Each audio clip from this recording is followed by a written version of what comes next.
मुसलमान जहाँ भी जाता वहां इनको तकलीफ हो जाती है। मुसलमानों को रोड पे मारा जा रहा था, रोड पर गालियां दी जा रही थी, उन पर लाठीचार्ज किया जाता। अब संसद में भी मुसलमान महफूज नहीं। अगर स्कूल में है मुसलमान, अगर यूनिवर्सिटी में है मुसलमान, अगर मस्जिद में है तो उनसे भी तकलीफ। क्योंकि जो हम हिंदुत्व आइडियोलॉजी लेके चल रहे हैं, तुमको नौकरी नहीं देंगे, तुमको रोजगार नहीं देंगे, तुमको फेलोशिप नहीं देंगे, तुमको हम इवन की कॉलेज तक नहीं पहुंचने देंगे, लेकिन तुमको एक हिंदुत्व आइडियोलॉजी बनाएंगे। तुम आज मुसलमान, आज दलित, आज आदिवासी ट्रेन में नहीं सफर कर सकते क्योंकि उनको डर लगता है वर्दी से। अगर जिस तरह से आप वर्ल्ड वाइड देखेंगे, जिस तरह से ब्लैक के खिलाफ जो राजनीति खेला जा रहा था वाइट का, वो चीज आज हम लोग कहीं ना कहीं देखेंगे मीडिया के थ्रू से, आम आवाम के थ्रू से। उसी तरह से हिंदुस्तान में जब से ये आरएसएस बना 1928 में, तब से एक संयंत्र था कि मुसलमानों के खिलाफ बात करना और मुसलमानों के खिलाफ उनको नीचा दिखाना। अभी जो हाल में है, जो 2014 में जो सरकार बनी, जिस समय अटल बिहारी सरकार थी, तब भी इस्लामोफोबिक लोग उस तरह से चीज को रियलाइज नहीं करते थे। लेकिन आज ये जिस तरह से कर रहे हैं, ये सबसे बड़ी बात है कि विदेश विदेशिया सिर्फ ये नहीं बोल रहा, ये पूरा बीजेपी का संयंत्र है, पूरा एक राजनीतिक अखाड़ा है, राजनीतिक एजेंडा है कि हम इन्हें पार्लियामेंट में भी इसी तरह से नीचा दिखाएंगे तो इसको कहीं पे भी दिखा सकते हैं। ये नया पार्लियामेंट का जो नया उद्घाटन हुआ ना, ये एक शर्मनाक घटना है।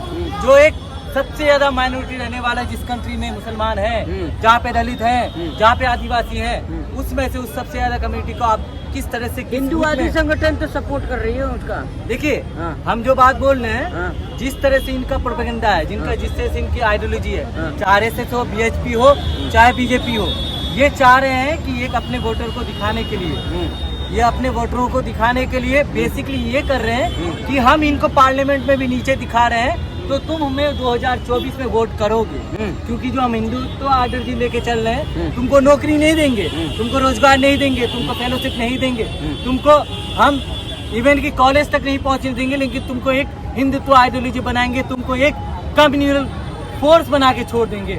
आज भी हिंदुस्तान के लोगों को सोचने की जरूरत है। आज भी उस मुस्लिम जो भी पार्लियामेंट में है उनको सोचने की जरूरत है कि दानिश के साथ खड़े हो। और दानिश सिर्फ पार्लियामेंट्री नहीं हुआ, हमारा एजुकेशन का ये है कि जामिया का एलुमनाई है, तो जामिया के एलुमनाई के नाते, जामिया के स्टूडेंट्स के नाते हम उस बेस पे भी उसके साथ खड़े हैं। और जितने भी पार्लियामेंट्री हैं उनको इस चीज़ को समझना पड़ेगा, जो पार्लियामेंट एक बेस होता है, एक देश का मंदिर होता है, एक देश का मेन एजेंडा जगह होता है। एक नया पार्लियामेंट बना, एक नया एजेंडा लेके आया इस्लामोफोबिक, एक नया पार्लियामेंट बना, एक नया एजेंडा आया कि मुसलमानों को हम यहाँ पे भी कर लाएंगे, मुसलमानों को यहाँ पे नीचा दिखाएंगे। इतने सारे आए दिन लिंचिंग होता है। आज मुसलमान, आज दलित, आज आदिवासी ट्रेन में नहीं सफर कर सकते क्योंकि उनको डर लगता है वर्दी से। उनको डर लगता है कि हम अगर यू जाएंगे, दिल्ली यूनिवर्सिटी घुसेंगे या फिर कहीं जाएंगे तो ये भी लंपट, जिस तरह से इस इलेक्शन में लंपट बंदी किया है, वो कहीं ना कहीं हमें भी टारगेट करेगा। साथ ही लेकिन ये कह रहे हैं कि दानिश अली ने उकसाया, उसके बाद इस तरीके की बयानबाजी। दानिश अली जब सेशन स्टार्ट होता है, बात कौन करता है? जिसको बात करने का मौका मिलता है, बात करने का टाइम दिया है तो वो स्टार्ट किया। दानिश अली उसका है तो उसका वीडियो होगा, वो दिखाइए, उसको दिखाइए कि मांग क्या कर रहे हैं। मांग क्या है?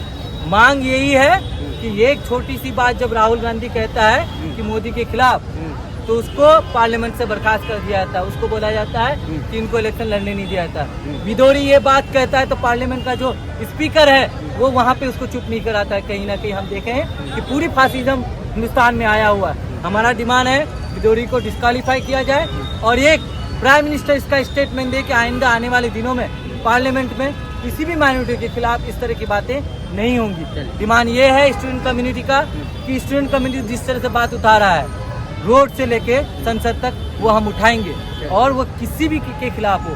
बात यह है कि जिस तरह से आप लिंचिंग कर रहे हैं, आज आप पार्लियामेंट में हमें किस तरह से टारगेट कर रहे हैं, हमें किस तरह से इस्लामिक फोबिक आइडेंटिटी से बताना, और वो भी एक मतलब मुख्य आदमी पर, ऐसा नहीं कोई आम आदमी हो।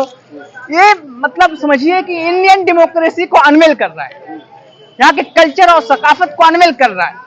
यहाँ पर मतलब अभी तक मुसलमानों को रोड पे मारा जा रहा था, रोड पर गालियां दी जा रही थी, उन पर लाठीचार्ज किया जाता।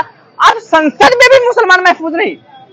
ये क्या समस्या हो गई भारत की, मतलब इस कॉन्स्टिट्यूशन को और यहाँ के मतलब वेल्यू ऑफ पीपल को। इनके पास जो मेजोरिटी है, मेजोरिटी का एक ऐसा भूत है जो उतर नहीं रहा है। मुसलमान अगर स्कूल में है, मुसलमान अगर यूनिवर्सिटी में है, मुसलमान अगर मस्जिद में है तो उनसे भी तकलीफ, और अगर मुसलमान इस देश के मंदिर में है तो वहां भी इनको तकलीफ हो रही है। ऐसा समस्या इस भारतीय जनता पार्टी के लोगों को और ऐसे लोगों को, ऐसे कौन सा समस्या इन लोगों को हो गया है कि मुसलमान जहां भी जाता है वहां इनको तकलीफ हो जाती है।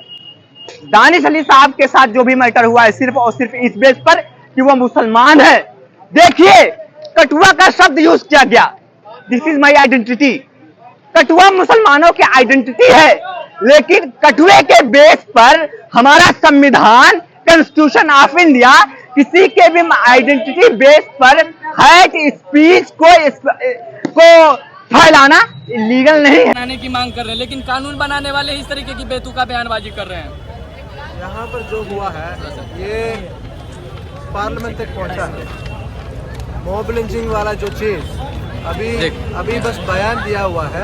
अबे ये आ रहा ऐसे है, जो ऊपर कर लेना, ऐसे जो हो जाएगा, मेरा नहीं मुसलमान के खिलाफ जो बात कर रहे हैं, हम पहले से ही शुरुआत से ही पहले ये जब 2014 से बता रहा है इस्लामोफोबिया क्रिमिनलाइज करना चाहिए, जैसे SC ST एक्ट होता है, ये 14 के बाद खुल से संघ परिवार कर रहा है। इसके खिलाफ है हम, इसके खिलाफ मतलब ये हम प्रदर्शन से नहीं, वो लीगल तौर पर ये इस्लामोफोबिया क्रिमिनलाइज कुछ करना। लोग जो रमेश बिधूरी का सपोर्ट भी कर रहे हैं। रमेश बिधूरी की सपोर्ट होगा, उन्हीं का सरकार है, उन्हीं का राज है, उन्हीं के राज में वो इसी हेट से ही बाबरी मस्जिद तोड़ने से शुरुआत है। ये उनका मतलब नफरत से ही बना हुआ है सरकार है, तो उनके नफरत से ही चलेगा। वो तो उनके सरकार बना हुआ है इसी हिसाब से, उनका वोटर्स इतना है, क्योंकि 30% जो वोटर्स मिला है वो उसी हिसाब से सदन में है।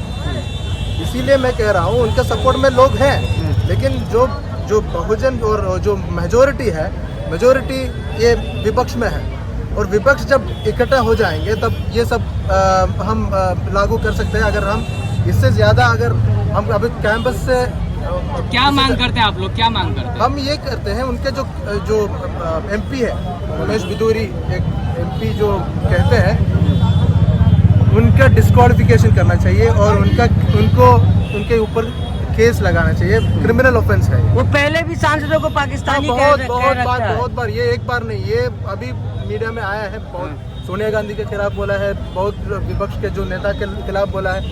दिस इज सिंपली नॉट, मतलब वहाँ पर जितने सदन में जितने बैठे हैं वो पहले जो बॉम्ब से आपको पता, देखिए इसमें एक और चीज़ है, रमेश बिधूरी के खिलाफ कुछ लोग हैं और इसके खिलाफ भी शायद केस होगा, डिस्क्वालिफिकेशन होगा, लेकिन वो फिर से सदन में आएगा और बड़ी पोस्ट में आ जाएगा वो, बीजेपी के बड़ी पोस्ट में। देखिए आप जितने जो आप देखे होंगे बिल्किस बानो के जो केस में जितने लोग जेल में गए थे, बाहर आने के बाद कितने आधार मिला था, यही इनका जो साइको है।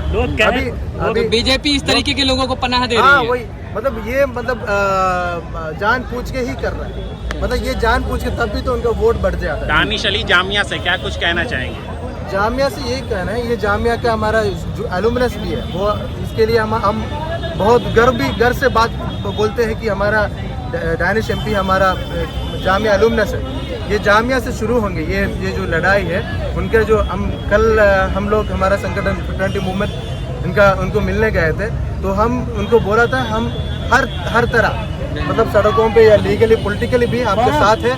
तो इसी तरह मतलब पहले वो थोड़ा इमोशनली भी डाउन हो गया था, लेकिन हम बोला आप हमारा नेता है, आप ताकत से आगे बढ़ना है, तब हम साथ आपके साथ और आगे बढ़ने के लिए। और अपना परिचय दीजिएगा सर। मैं फ्रेटर्निटी मूवमेंट का राष्ट्रीय महासचिव हूँ, जामिया में PhD। इसमें से कोई